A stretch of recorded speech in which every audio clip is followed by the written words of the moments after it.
acrobat na binuo ko noong year 2000 na naturuan ko rin ang aking anak hanggang dumating ng panahon na lumaki na rin mga apo ko, naturuan ko nang sila at kami ngayon ay sama-sama upang buuhin at gampanan ang aming talento na pinagkaloob sa amin ng Panginoon. At ngayon na natanggap kami at na nakakasali kami, manalo matalo, masayang-masaya ang grupo ng Dynamic Acrobat. Dahil pinangarap namin, doon pa lang sa probinsya, gusto namin bumalik ng Manila upang makasali. At ito na, natupad na. Galing, bilis, at lakas at inyo nang masasaksihan dito sa The Will to Win! Dynamic Acrobat.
ikaw po si Si Dads Tatay po. Daddy. Opo.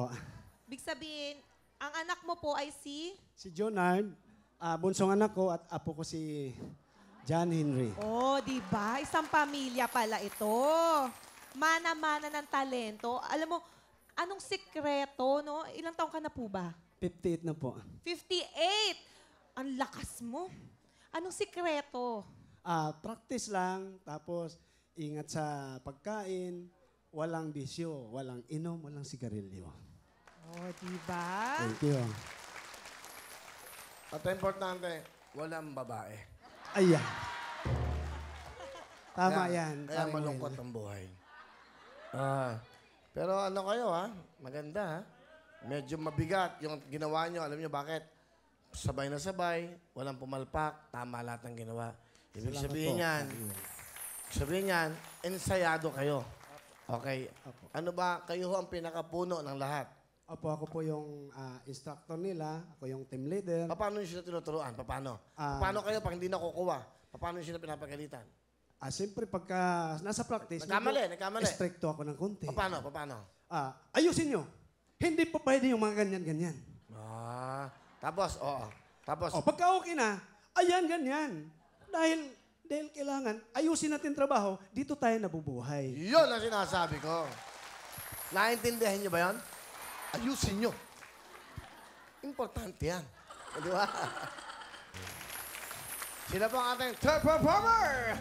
Nakita po natin ang tatlong mga performers natin for today. Sino kaya papasok to receive 20,000 in cash? At syempre, non-winners will receive 10,000 each. Ngayon, malalaman natin, napakalaga at napaka-importanting araw ito sa inyong mga performers. At bakit? Ito ang first step. Ito ang stepping stone para makamtam nyo ang monthly, pagkatapos semifinals, and then grand finals. Good luck po sa inyong tatlong mga performers. Next, what do we have? Susunod na po ang ating announcement. Sino kaya ang magiging winner for the day ng Tuwid-Tuwid? Diyan na kayo! Magbabalik ang programa nyo. Ang... Mawawin na